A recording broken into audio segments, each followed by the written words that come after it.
Hey guys, Eric Tarr here for theproaudiofiles.com.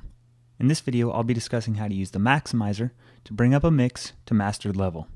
So far, I've been using the iZotope Ozone 5 plugin to get my mix exactly how I want it prior to using a limiter. Here's what I've got so far.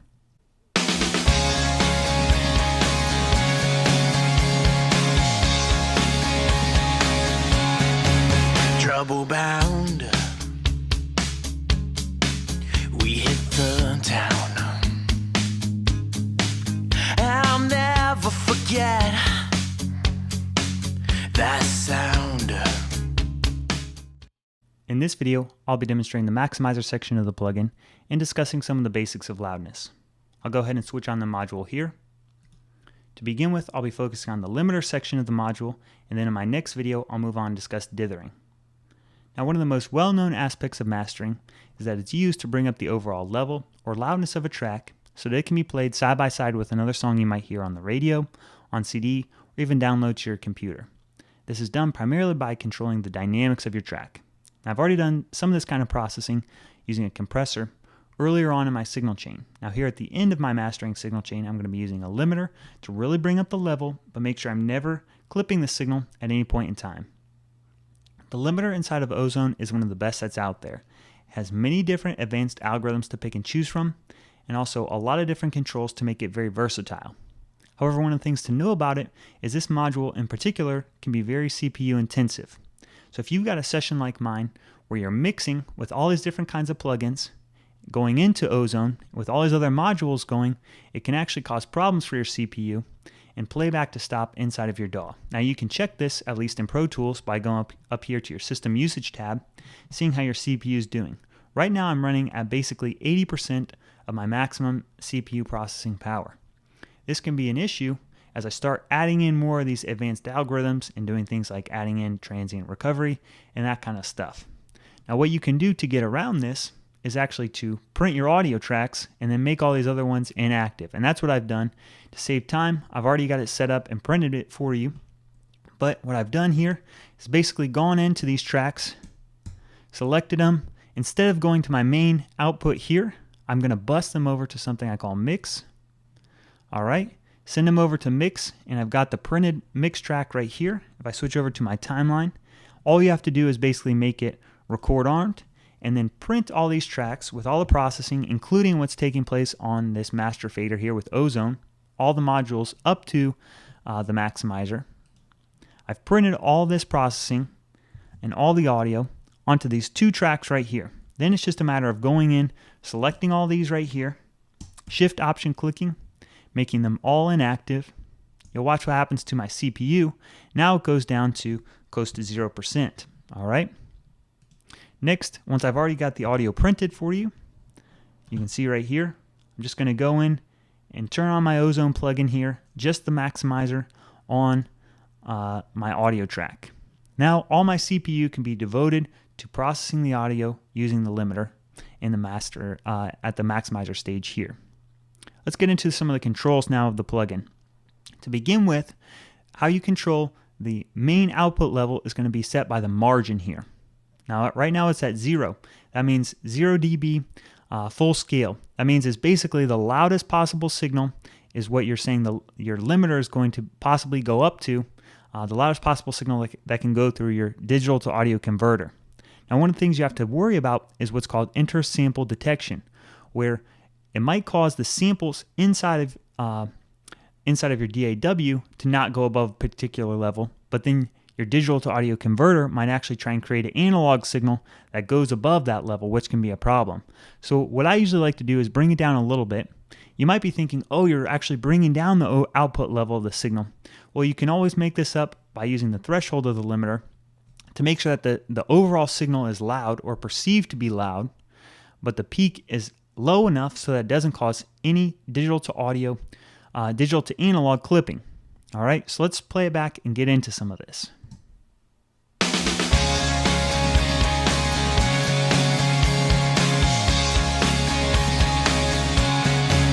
Trouble bound.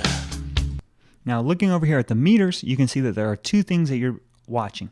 The peak level, and that's the level that's going to either cause clipping or not clipping at your digital to analog converter.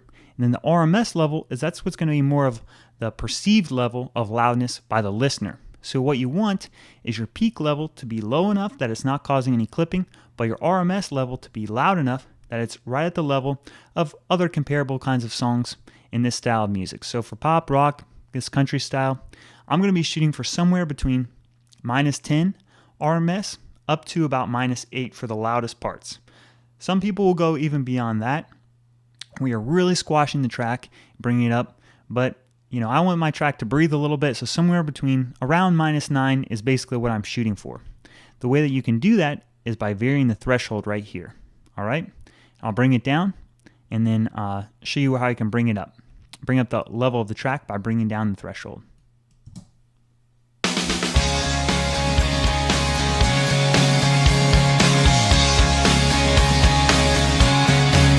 Trouble bound,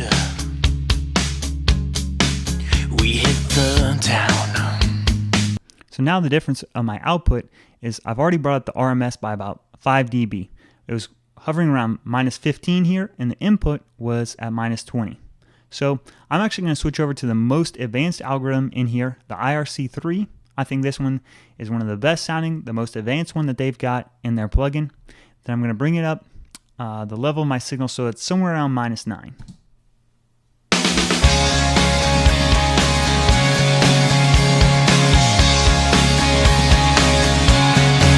Trouble bound,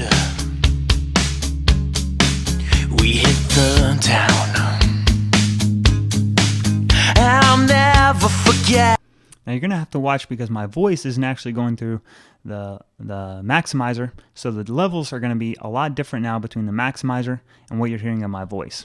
So another thing I'm going to play around with is how fast the limiter is going to respond. I actually want it to be a little bit faster because I want to make sure that there's no clipping that ever takes place. The slower I make it, it's going to bring up the level more and have more of a potential for clipping, but it might sound smoother.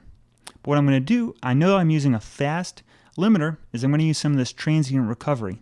I'll play around with this and you can hear what it's doing. It's making sure that those things like the kick drum, the snare drum, and those hits aren't being completely destroyed by the limiter. It sounds like this.